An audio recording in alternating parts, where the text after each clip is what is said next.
When we look in the mirror, we see ourselves, a reflection of ourselves, and sometimes we even see changes in our appearance that we didn't notice before. The image is both there and not there. It is both real and not real. It is a reflection of our perception of ourselves. All of us grow up with the ability to recognize this is us. We move our hand, the reflection moves its hand. But this reflection is merely a visual representation. And if we start to look into things a little bit, namely inside our minds, or if you will, inside the simulation, how can we be sure that the reflection is accurate?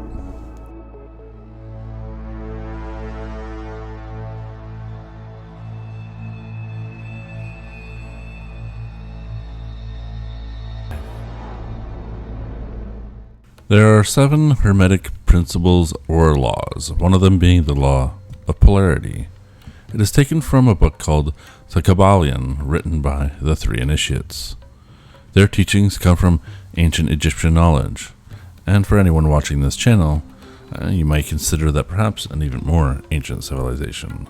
But in this case, it comes from a figure called Hermes Trismegistus, a being that we have covered before in a previous episode about the Emerald Tablet. Check it out. It conceals what is called esoteric wisdom and secret doctrines that were only revealed to the adepts and masters. These truths were concealed by the masters to prevent what they considered casting pearls before swine, and the long history of the common person being kept from wisdom, knowledge, power, and advancement continued. Historically, it seems that gatekeepers were everywhere. It's like the simulation was hiding things in dungeons and bosses everywhere so the hero of the game could pass the test to see if they're worthy of upgrading themselves. The idea of these laws is that by understanding them, the underlying principle of the universe, man holds a great power within himself, which enables him to become a true master of his life, achieving anything whatsoever he shall desire. The Law of Polarity. Everything is dual, everything has poles, everything has its pair of opposites. Like and unlike are the same, opposites are identical in nature, but different in degree. Extremes meet, all truths are but half-truths. All paradoxes may be reconciled. With that last line, you now know where the title of this channel comes from, for it is my belief that this part at least is true, that all paradoxes may be reconciled, that there is no thing in conception and consciousness that can contradict itself. We are living in a world of duality and separation, light and darkness, good and evil, rich and poor, hot and cold, yin and yang, etc. The idea is that we cannot know cold without knowing hot. We cannot know a thing without also knowing the opposite of that thing. We cannot know what good is without knowing what evil is. Positive and negative are just 2 poles of the magnet, 2 sides of the same coin, or 2 points on the same line. There is no separation from each other, and the point of this video is the concept that we can simply flip the meaning to the side we want to experience. But more on that in a bit. For most of us, this polarity works within the law of rhythm, meaning everything swings like a pendulum. Our experiences cannot be all negative all the time or positive all the time. At least that is the natural flow of things, or the natural state of man with a normal state of consciousness. The law of rhythm will switch you from one extreme polarity to the other if you are not in equilibrium. Again, that is the apparent nature of things.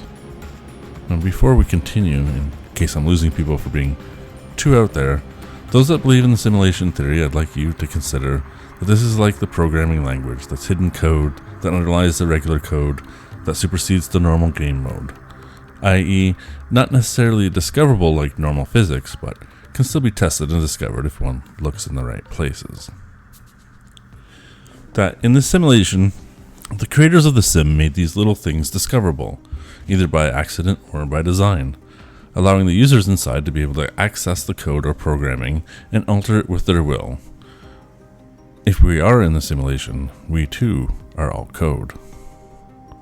If it is not a simulation, then the same concept holds, because there's not a lot of difference between whether we are in a simulation or not in one. Now, the teachings of the Law of Polarity suggest that to be unaffected by large swings of negative and positive is to be balanced and stay in the middle, where you can balance both good, negative, and positive. Neat. And there's a lot of stories like Star Wars being balanced in the Force that takes heavily from these laws, and this one in particular. It would seem like it's the right path. But is that really a big secret? Is this really something we don't know inherently? Even the so-called swine at the time? The world is full of contradictions and duality, but there's another concept called non-duality. It is not the center path that the Kabbalion taught. For while it touched on perception, meaning we may perceive being rich as a negative to a spiritual man, while to most people it would be a reward. Beauty is another polarity where it is often in the eyes of the beholder, meaning perception. And the doors of perception is what the real secret to unlocking the simulation may lie. For what if the person we see in the mirror can be altered by our perception of ourselves? We cannot change the image in the mirror by altering the image or the mirror. We can, however, alter our image, both physically and conceptually. And what power lays in changing our perception of our experiences?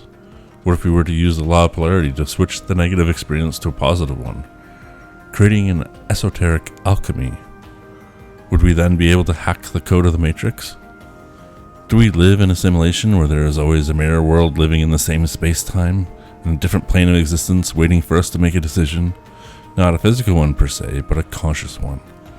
To alter our mind to perceive a negative circumstance as a positive one, or as a positive sign that what we desire is on its way to us, rather than the natural tendency to dwell on the circumstances and take it as a defeat. We, as humans, have a powerful ability to perceive anything as we want. We are the ones who put meaning on things, and the only reason we do not assign meaning we want to is because we fear being insane or delusional. And basically, it's our fear of not fitting in. But what if this simple trick could unlock a power unthinkable to alter your reality to which that you want? A mirror world right there. You perceive the experience in the opposite polarity, and you switch consciousness into the mirror world where you got the win, and the outcome of these wins that you can now keep piling on top of each other. As humans, we have the power of perception, but we also cannot perceive with our senses most of reality around us. Our senses are limiting. Our minds, however, if not limitless, it is at least less constrained. And yet our whole lives is spent being told by others, by authority, society, to hold back, to restrict this ability. And for what purpose? Control. Imagine being able to change things as you will. How unruly would the population be for those that want control and power? If you could simply train your mind to acquire anything you wish in life, what would the world be like with 8 billion mini-gods walking around? Is it even possible? Well, it's easy to test. You don't even have to go full into it. You could try it with a smaller circumstance and test it out yourself. Now, they use this technique in psychology, so this is not far out there. To use our perception of the polarity of the circumstances to look at it from a different perspective. Here's an example from Psych Central. The first step is to learn how to switch your thinking between these polarities.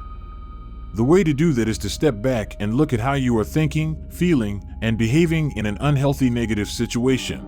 Once you've done that, see if you can identify what the negative situation is teaching you. This might sound like an absurd concept, but if you can detach yourself from how you feel about a situation for one moment and be objective about what is happening, you'll find the negative polarity teaches us a lot about what we don't want in our life. The flip side to this is that the opposite polarity often teaches us what we want more of in our life. What is this negative polarity teaching you? I don't like being lonely. I don't have a significant person in my life who I feel loves me. I'm not happy with how my life is going. My life isn't fulfilling. Now, Take the information you've learned and think about what the opposite polarity can teach you about the steps you might need to take to change the negative situation. As you can see, this is the same technique, except it really maintains a certain perspective. It doesn't fully change our perception. It provides an action, and an action that, with this delicate, mild change in perception, it could provide more proof of the negative perspective of the person. It may provide better outcomes, but it's not certain. But the lonely person who may be an introvert, for example, doesn't want to have to do something they're not interested in, like joining groups to help boost their confidence. For this is maintaining a frame that the external validates the internal of the person, which is a perception, and a perception that may lead to victimization of bad circumstances. For it should be the other way around. Build up the confidence by convincing the mind that the opposite is happening, so that the mind, the subconscious mind, is able to move and guide and create the situations for the person that matches what the person feels internally. Hermetically speaking, as within, so without.